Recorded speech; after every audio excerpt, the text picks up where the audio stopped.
On January 15th, voters in Iowa caucuses will cast ballots. A new Fox Business poll shows former President Trump keeping his lead with Republican voters in Iowa. Trump's support is now 52%. This is the first time it's crept above 50%. GOP presidential candidates have been all over Iowa, especially in recent days, and focusing on knocking each other out of the race. Trump, is he running as a conservative at this point? No. Haley, no one would even try to say she's a conservative. We know she's not. And they said Haley is surging because she went from 9 to 11. I went up 7 points.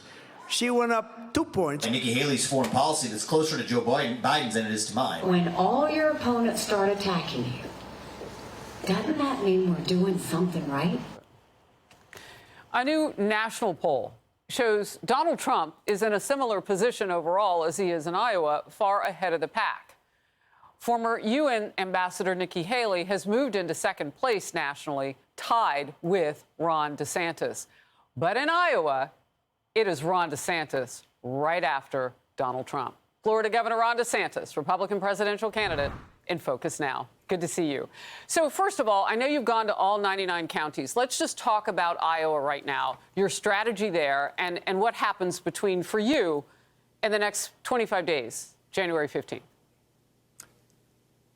Well, Merry Christmas, Harris. Thanks for having me on. We've accumulated tens of thousands of people who've committed to caucus for us. We're adding more every day. I was just at an event outside Iowa City, and we were able to get a bunch of more people. I'm going to do an event right after this interview. We're going to keep doing it. So we're just going to keep doing that. We're going to have the best organization that's ever been done in Iowa, and we are doing what I set out to do in terms of amassing this support. But Iowans want to see you. They want to ask questions. They want to shake your hand. And what I will say is when you're on the ground here, and I know people do polls, a lot of those polls have not done well in predicting an actual caucus because I think it's a different beast. But there's a lot of fluidity. I mean, there's a lot of people that haven't made up their mind. I would say probably close to half could still change their mind or fully make up their mind. So I think the last stretch, once we turn the new year, I think is going to be very impactful, and we are in the position to capture all that energy. So a couple things. I mean, obviously, the former president is upwards 30% ahead of you. You're at 18. He's at 52. But the other thing, too, in this Fox Business polling, it showed that 83% of people who support Trump have made their minds up. So it's an interesting place to be, to see where people are going to kind of flow and maybe change. We'll have to watch that closely. How do you close the gap? And what is the goal in Iowa? Do you think you can close 30 points in 25 days, 30 or more? Or is it just to have a good showing, and that would be second place?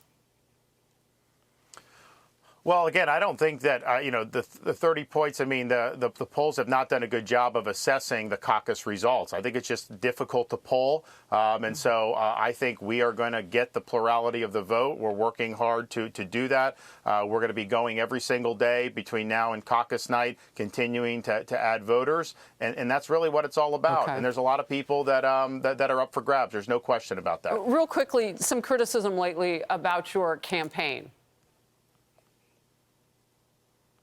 What's that? I haven't heard it.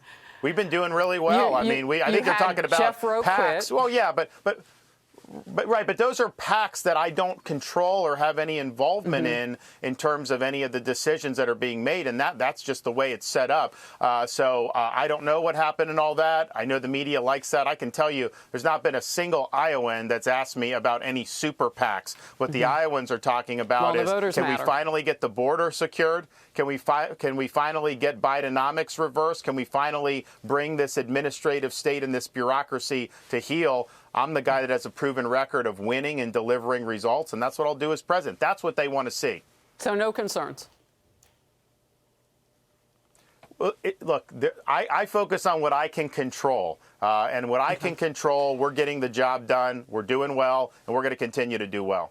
The decision by 4 Colorado judges to bar former President Trump from the state presidential ballot is sparking a lot of backlash. And I've even heard you talk about it and other GOP candidates. Let's take just a moment to watch.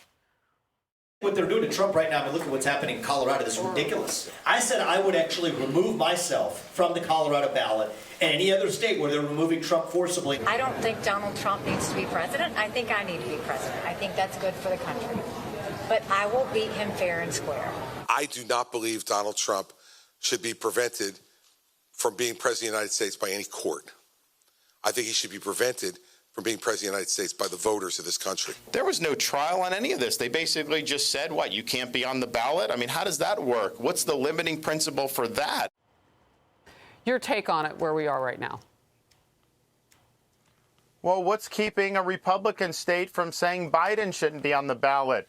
He let 8 million illegal aliens into this country. Maybe we can say that is an insurrection or a rebellion. So what the Colorado court did had no precedent in American history, and it's not something that's going to be upheld by the Supreme Court. But ultimately, what we want this election to be about is not about the January 6th or all the legal issues and all the controversy that's swirling around the former president. What we want the election to be about is the failures of Joe Biden, what we're going to do to turn the country around. That's how we frame the election to win. I think the Democrats would like nothing more than to keep doing all this legal stuff and make 2024 just a referendum on all the trials and everything else that's out there. It's not fair. It's politically motivated. But the Democrats are going to use that to their advantage. There's no question that this Colorado thing, I think it'll be reversed, but that's just the opening salvo. I think they're going to come with a lot more stuff, and that's going to be really a storyline as we get into 24. I just have a few seconds. We've been concentrating a lot on the border. How do you fix it? And if you had no Congress to help you if you make it to presidency, what would you do first? Declare it to be a national emergency, send military down there, shut off the invasion, build the border wall, and declare the Mexican drug cartels to be foreign terrorist organizations. They're poisoning tens of thousands of our citizens every year, killing them. We're going to use lethal force against them, and we are going to win that fight. Governor Ron DeSantis, 25 days to the caucuses in Iowa. Appreciate your time. Merry Christmas to you, your wife, and your children, your whole family. Good to see you. Thank you.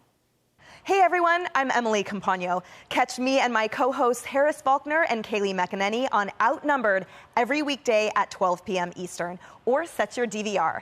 Also, don't forget to subscribe to the Fox News YouTube page for daily highlights.